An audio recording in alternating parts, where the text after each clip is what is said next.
Bonjour, je vous propose une vidéo dont l'objectif est de traiter de la dérivabilité d'une fonction en un réel A. Donc j'ai proposé ici un exemple de fonction polynôme du second degré, f défini sur R par f de x égale 2x au carré moins 3x plus 1, et je me demande si cette fonction est-elle dérivable en 2 ou pas. Alors en premier lieu, je vais rappeler la définition de ce qu'on entend par dérivabilité d'une fonction en un réel A, pour vous montrer que c'est un concept qui a été enseigné, qui est assis sur une définition et que cette définition, eh bien, on doit la suivre à la lettre.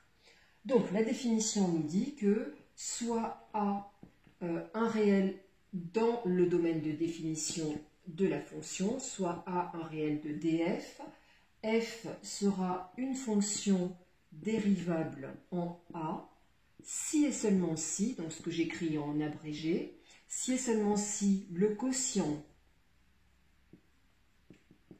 f de A plus h moins f de A sur h, donc ce quotient qu'on appelle d'ailleurs le taux de variation de f entre A et A plus h. Donc si et seulement si ce quotient a une limite finie, qu'est-ce qu'on entend par limite finie? Ça veut dire que la limite doit être un nombre, 2, 3, moins 5, moins 4 demi, racine de 2, peu importe, mais en tout cas quelque chose de fini, quelque chose de chiffré. Donc a une limite finie lorsque h tend vers 0. Voilà la définition de la dérivabilité d'une fonction en un réel A.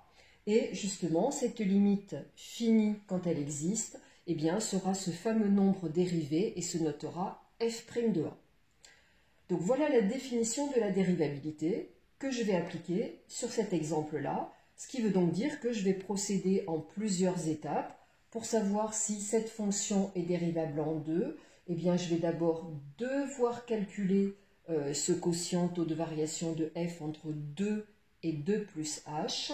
Et vous allez voir que quand je vais le calculer, je vais même mettre certaines étapes de calcul. Et une fois que je l'aurai calculé, il faudra que j'aille en étudier la limite lorsque h tend vers 0.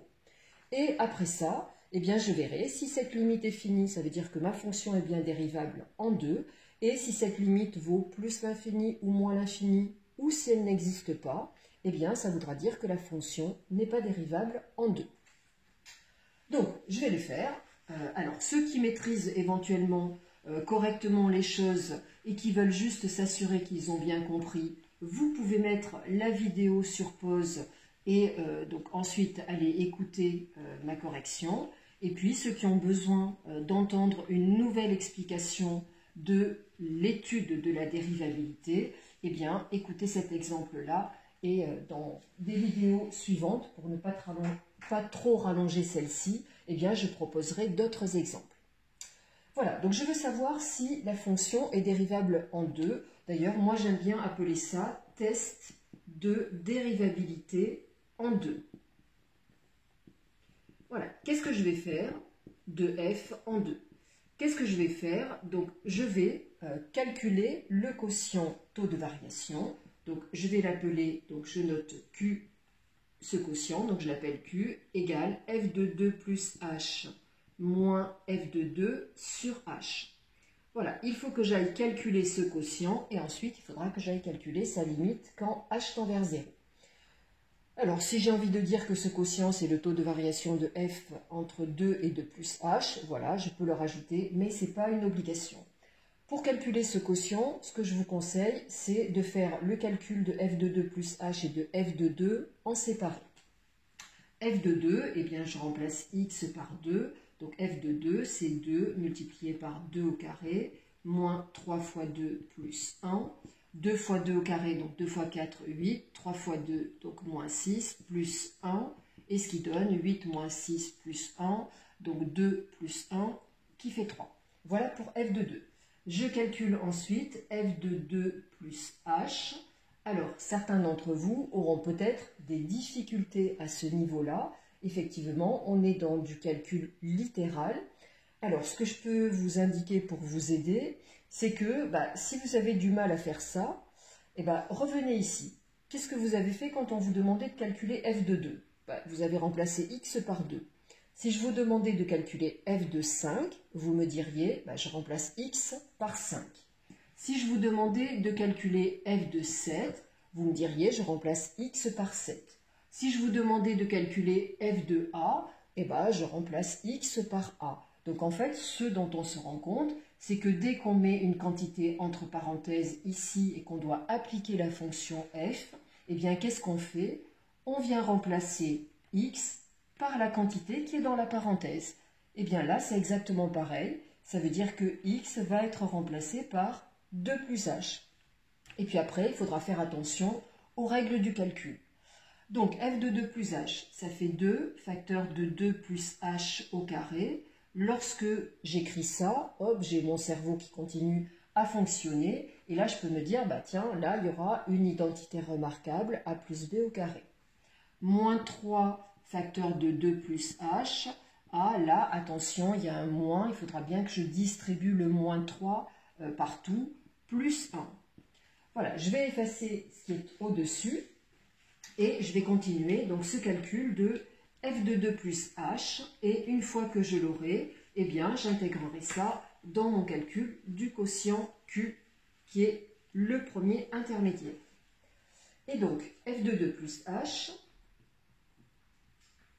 est égal à 2, alors 2 plus h au carré, donc 2 facteur de, donc c'est a carré plus 2ab plus b carré, donc 4, le double produit 2ab, 4h, plus h au carré, donc je mets bien ça entre parenthèses puisque le 2 est facteur. Ici, attention, je distribue bien le moins 3 sur l'intégralité, donc moins 6, moins 3h, plus 1.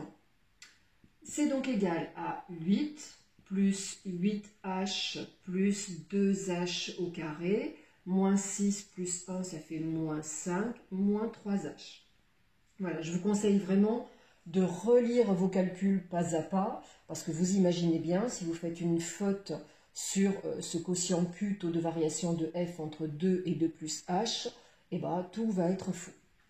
Donc, ce qui donne 2h au carré, au niveau des h, 8h moins 3h, donc plus 5h, et au niveau des constantes, 8 moins 5, donc plus 3. Voilà, j'ai calculé tous les intermédiaires, je peux donc calculer mon quotient Q, donc f de 2, je me rappelle que j'ai trouvé 3.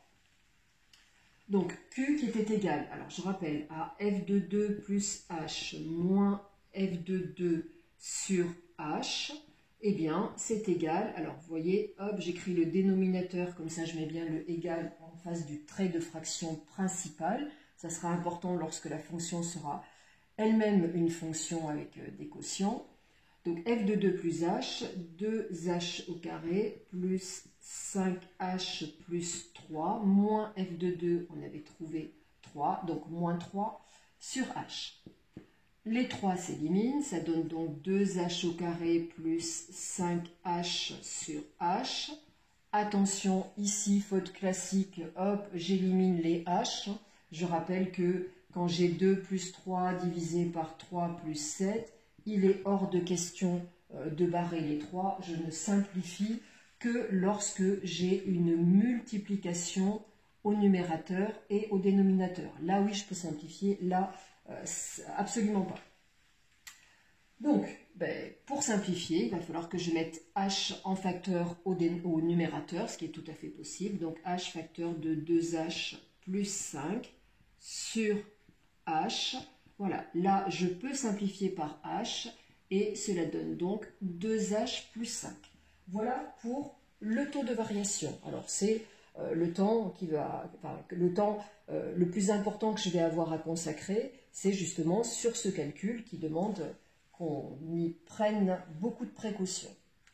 Une fois que j'ai ça, je me rappelle que dans la définition, il fallait que je calcule le taux de variation et que je fasse tendre h vers 0. Donc, qu'est-ce que ça veut dire? Ça veut dire que maintenant, je vais regarder ce résultat-là de mon taux de variation, ici, 2h plus 5, et je vais donner à h des valeurs toutes petites, c'est-à-dire du style 0,0001, 0, encore plus de 0, donc je pourrais utiliser les puissances de 10, moins 0,000001, et me demander comment se comporte ce nombre 2h plus 5. Ça paraît pratiquement évident. Lorsque h va être tout près de 0, eh bien 2 fois h sera vraiment très près de 0 lui aussi, puisque c'est pratiquement 2 fois 0. Et quand je vais venir ajouter 5, eh bien cette quantité-là sera très près de 5. Alors après, ce qu'il faut savoir, c'est qu'en mathématiques, on a une écriture, qui nous permet de mettre ça en évidence, qui est la suivante. La limite, lorsque h tend vers 0, ça s'écrit comme ça. Attention, ce n'est pas cette flèche-là qui est la flèche associe.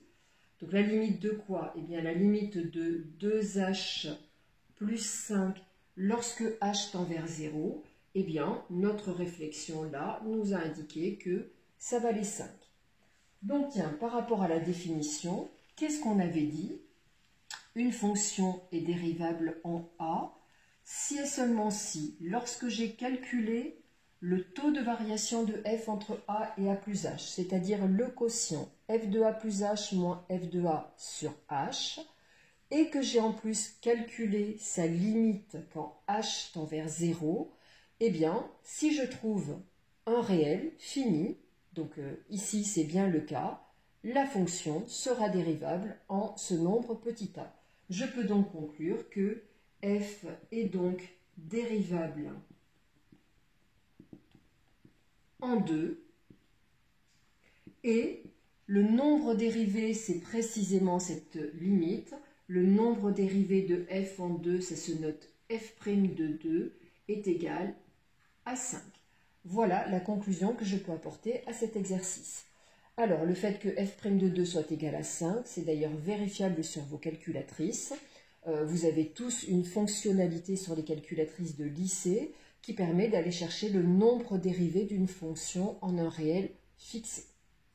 Voilà pour cet exemple, j'espère que j'aurai été claire et je vous donne rendez-vous sur quelques autres vidéos dans lesquelles je vais traiter des exemples qui pourront faire votre entraînement sur les tests de dérivabilité d'une fonction en un réel. Donc je vous dis à très bientôt. Au revoir.